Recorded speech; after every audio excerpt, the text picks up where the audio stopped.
আসসালামু আলাইকুম। চলে আসলাম নতুন আরো একটি ভিডিও নিয়ে। আশা করি সবাই ভালো আছেন। আমিও আলহামদুলিল্লাহ ভালো আছি। ব্লগার রোকসানা ঢাকা থেকে বলছি।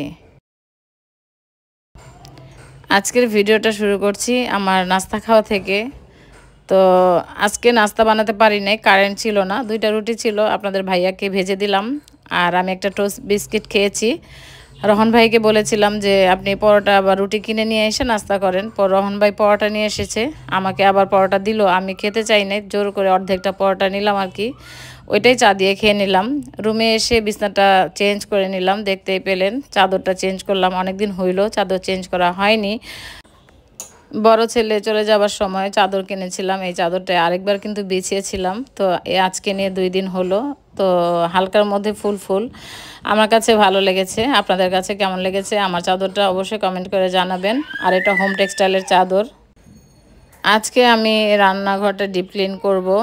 তো তার আগেই বৃষ্টির কারণে মানে কাপড়গুলি বারান্দায় বা ছাদে দিতে পারছিলাম না, তাই আজকে চলে আসলাম ছাদে। তো ছাদে এসেই আগে উপরে ছাদে চলে আসলাম। কিছু রেন লিলি ফুল বলে মনে হয়, দেখলাম ফুটেছিল গতকালকে, হয়তো বা আজকে একটু নষ্ট হয়ে গেছে। আমার মেয়েটা আমাকে ফুল দিয়ে নাচানাচি করতেছে, তো দেখতেই পাচ্ছেন সে মহা খুশি। ছাদে আসলে অনেক খুশি হয়ে যায়, কিন্তু ছাদে আমার ওকে আনতে ভয় লাগে, কখন পা পিছলে যায়, কারণ বৃষ্টির কারণে ছাদটা কিন্তু শ্যাওলা পড়ে আছে। তারপর কিন্তু চলে আসে। পেঁপে গাছে পেঁপে ধরেছে, মাশাল্লাহ বলবেন সবাই, কিন্তু আসলে কোনো কিছুই হচ্ছে না, পেঁপেও পড়ে যাচ্ছে। যাই হোক, গাছ তেমন কিন্তু নাই ছাদ বাগানে আর কি। আর শ্যাওলা পড়ে আছে, ছাদটা আবার পরিষ্কার করাতে হবে, একটু নোংরা হয়েছে। এই গাছটা কিন্তু আমার অনেক পছন্দের। এটা রোদ্রে যখন থাকে তখন কিন্তু গোলাপি কালারের পাতাগুলি হয়ে যায়, আর ছায়া থাকলে সবুজ থাকে। তো আসলে আমার বারান্দাটা ছোট হওয়ার কারণে আমি অনেক গাছ বারান্দায় রাখতে পারি না। আমার খুব আফসোস হয় যে আমার মানে বারান্দায় রাখলে যেমন একটু যত্ন করা যায়, ছাদে আসলে প্রতিদিন আসা হয় না। তো এই যে এখানে কত গাছ, এগুলি সব কিন্তু বারান্দায় ছিল, এক এক করে সব ছাদে নিয়ে এসেছি। আমার অনেক গাছ ছিল, সব গাছ আসলে যত্নের কারণে নষ্ট হয়ে গেছে। তো সবাই কিন্তু ছাদে অলরেডি কাপড় দিয়ে ফেলেছে। তো আমি কাপড় এক সাইড করে আমার কাপড়গুলো আমি দিয়ে চলে যাব আর কি। আমার সাথে কিন্তু আলিফ আর হাসিবা এসেছে।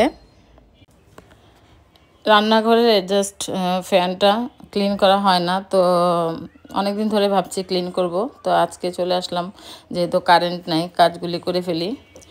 তো এই তো একটা স্প্রে কিনেছিলাম অনলাইন থেকে, এটা আসলে কখনো ব্যবহার করা হয়নি। তো আজকে ভাবলাম যে এটা ট্রাই করে দেখি এটা আসলে কাজে লাগে কি না। যাই হোক, কিছুক্ষণ লাগিয়ে রেখে পরে আমি এটাকে পরিষ্কার করব। এক হাতে কাজ করতে গেলে অনেকটা সময় লেগে যায়। আর এখন যে বয়স, এই বয়সে আসলে এত কাজ করা সম্ভব না। তারপরেও কিছু করার নাই, যেহেতু সংসার আমার, কাজ আমাকেই করতে হবে। তো আমাদের যে হেল্পিং হ্যান্ডিং আছে তারা কিন্তু এত গুছিয়ে কাজ করে না। আর এসব কাজ তো করবেই না, প্রশ্নে আসে না। তো এসব কাজ কিন্তু নিজেদের কোনো করতে হয় আর কি। তো ফ্যানটা পরিষ্কার করতে অনেকটা সময় লেগে গিয়েছে। আমার রান্নাঘরটা পরিষ্কার করতে প্রায় 2 ঘন্টা লেগে গেছে। বললাম না, এক হাতে কাজগুলি করতে গেলে আসলে অনেকটা সময় লেগে যায়। তো কিছু কাজ অফ ক্যামেরায় করেছি, কিছু কাজ ক্যামেরায় করেছি।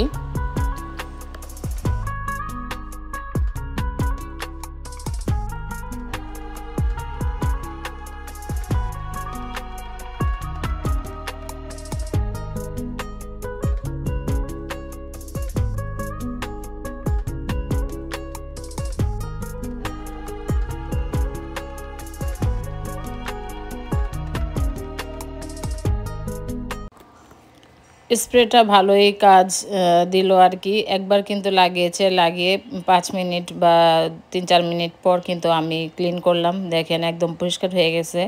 অবশ্যই একটা তারের সোবা নিয়েছিলাম। আর এখন চুলাটার মধ্যে কিছুক্ষণ লাগিয়ে রেখে তারপর চুলাটাকে পরিষ্কার করব। আর ওয়ালটাতে তেল কাজটা হয়ে থাকে আর কি। তো এগুলি তো পরিষ্কার করতে হয় রান্নাঘরে যেহেতু কাজ করি। তো যাই হোক অনেক দিন পর কিন্তু আমি একদম ডিপ ক্লিন করছি আর কি। তো ছেলেটা চলে যাওয়ার পর থেকেই কিন্তু মনটা ভালো লাগে না, কাজকর্ম কোনো কিছুই ভালো লাগে না। অবশ্য আমার মতো যারা মা আছেন তারা হয়তো বা আমার কষ্টটা বুঝবেন। তো ঠিক আছে, ছেলে আমাকে প্রতিদিন ফোন দিচ্ছে সকালে, দুপুরে, রাতে, তারপরেও কেন জানি মানে মনটা খালি খালি, বাসাটা খালি খালি, মানে খারাপ লাগে, ছেলের কথা মনে ওঠে। তো রুমটা দেখলে অনেক কষ্ট লাগে। তো আমার এই সেলফ কর্নারটা তো আমি কিনেছিলাম 1 বছর হয়ে গেছে, পুরাতন হয়ে গেছে। আর বোতলগুলি তো খালি হয়ে গেছে, মশলাগুলি ভরবো আর কি। তো ভাবলাম তার আগে আমি একটু মুছে টুছে নেই আর কি। তো সব কিছুই ভরে নিব আজকে, আপনাদের সামনেই সব কিছু ভরে নিব। তো আগে ক্লিন করে নিলাম আর কি বোতলগুলি, উপর দিয়ে ভিতর দিয়ে করি নাই, উপর দিয়ে মানে ভালো মতো পরিষ্কার করে নিয়েছি। তো সবগুলি যখন খালি হয়েছে ভাবলাম যেহেতু আজকে আমি রান্নাঘরটা ক্লিন করছি, তো এই ফাঁকে এগুলি ভরে নেই। আপনারা একটা জিনিস খেয়াল করেছেন কিনা জানি না, আমি কিন্তু এখান থেকে হরলিক্সের বয়ামটা সরিয়ে ফেলেছি। আমি কিন্তু একটা ভিডিওতে বলেছিলাম ছেলেকে হরলিক্স, রাতেরবেলা বড় ছেলেকে হরলিক্স বানিয়ে দিতাম 1 কাপ দুধ দিয়ে। তো ছেলে যেহেতু চলে গেছে, ওই হরলিক্সটা আসলে খাওয়া হচ্ছে না।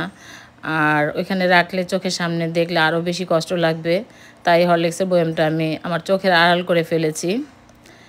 আর প্রতিদিন কিন্তু আমার মেয়ে আমার কাছে সারাদিন আসা যাওয়ার মধ্যেই থাকে। সে আমাকে অনেক বিরক্ত করতেছিল, প্রশ্ন করে, শুধু প্রশ্ন আর প্রশ্ন। মানে এখন কথা বলা শিখেছে, সে এটা বলে ওইটা বলে, কি আর করার, কিছু করার নেই। তো মশলা যেহেতু ভরতেছিলাম, ওকে বলছি দূরে থাকো, ও তারপরেও কিন্তু আমার কাছে আসতেছিল। যাই হোক, হলুদ, মরিচ, ধনিয়া এগুলো সব কিছু ভরে নিব, যা যা ছিল আর কি। তো এটার মধ্যে জিরা ছিল, জিরা ভাজা নাই, তাই ওইটার ভরি নাই। তো সব কিছু ভরে নিচ্ছি, নিয়ে আবার একটু মুছে টুছে আমি সেলফের মধ্যে রাখছি। আমার রান্নাঘরটা যেহেতু ছোট, জায়গাটাও ছোট, তো আসলে মন চাইলেও কিছু করা যায় না, গুছিয়েও রাখা যায় না। কিছুই করার নেই, কি আর করার। যাই হোক, যতটুকু পারি আলহামদুলিল্লাহ রাখার চেষ্টা করি। আর এখন অতটা পারি না, আগে যেমন অনেক কাজ করতে পারতাম, এখন আর এরকমভাবে অত কাজ করতে পারি না। কাজ করতে গেলে হাঁপিয়ে যাই আর কি, অস্থিরতা চলে আসে, ঘেমে যাই, মানে খুব কষ্ট হয়। তারপরেও কিন্তু আমি আজকে রান্নাঘরে 2 ঘন্টা একাধারে মানে কাজ করেছি, থামাথামি নাই, থেমে কাজ করি নাই, একদম কন্টিনিউ। দেখলাম যে 2 ঘন্টা লেগে গেছে আমার কাজগুলি করতে। তারপরে আলহামদুলিল্লাহ আমি আমার রান্নাঘরটাকে সুন্দর করে ডিপ ক্লিন করতে পেরেছি, যতটুকু পেরেছি আলহামদুলিল্লাহ। তো এ আর কি। মশলার বাটিগুলি সবগুলি ভরা হয়ে গেছে। স্টিলের যে বাটিতে মশলা ভরেছি ওইটা হলো ওই পাশে রান্নাঘরের জন্য। আর এদিক দিয়ে চুলাটা কিন্তু মাশাআল্লাহ অনেক সুন্দর ক্লিন হয়েছে, তোমরা দেখতেই পাচ্ছ। তো এই চুলাটা কিন্তু বয়স অনেক বছর হয়ে গেছে, প্রায় 10 বছর হয়ে গেছে, তারপরে চুলাটা কিন্তু আছে এখনও পর্যন্ত। তো যাই হোক, মাঝে মধ্যে একটু চেঞ্জ করতে হয় আর কি।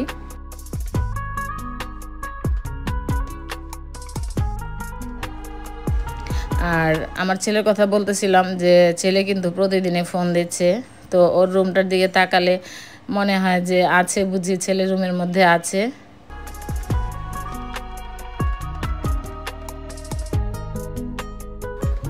কিছুই করার নেই, যেহেতু ছেলে মেয়েকে মানুষ করতে হলে বা ছেলে মেয়েকে কিছু করাতে হলে, ভালো মানে বড় করতে হলে দূরে তো দিতেই হয়, তাই না?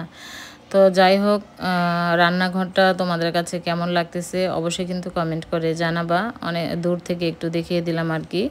তো এই ছিল আমার আজকে রান্নাঘর ডিপ ক্লিনিং। আর টুকিটাকি রান্না বান্না তোমাদের সাথে আজকে আর শেয়ার করি নাই, হালকা পাতলা রান্না করেছি। ছেলের জন্য আবার আজকে সাদা চিকেন রান্না করেছি। তো এটা আর গতকালকে যেহেতু দেখিয়ে দিয়েছি, আজকে আর রান্না বান্নাটা শেয়ার করলাম না, যেহেতু রান্না ঘর ক্লিন করতে গিয়ে আমার অনেকটা সময় লেগে গেছে, আমি খুব ক্লান্ত, টায়ার্ড। তো এই দিক দিয়ে আমি একটু কলিজি ভুনা করেছি, মুরগির কলিজি রোস্ট করেছিলাম কয়েকবার। তো সেই কলিজিগুলি আমি আলাদা রেখেছিলাম, সেটাই ভুনা করছি আর কি দুপুরে খাওয়ার জন্য। আর কিছু সবজি রান্না করব। তো এই ছিল আমার আজকের ভিডিও ব্লগ। তো তো তোমাদের কাছে কেমন লেগেছে অবশ্যই কিন্তু কমেন্ট করে জানাবা। আমার কথায় ও কাজে যদি ভুল হয়ে থাকে আমাকে ক্ষমা সুন্দর দৃষ্টিতে দেখবা। সবাই ভালো থাকবে, সুস্থ থাকবে। আজকের মতো বিদায়।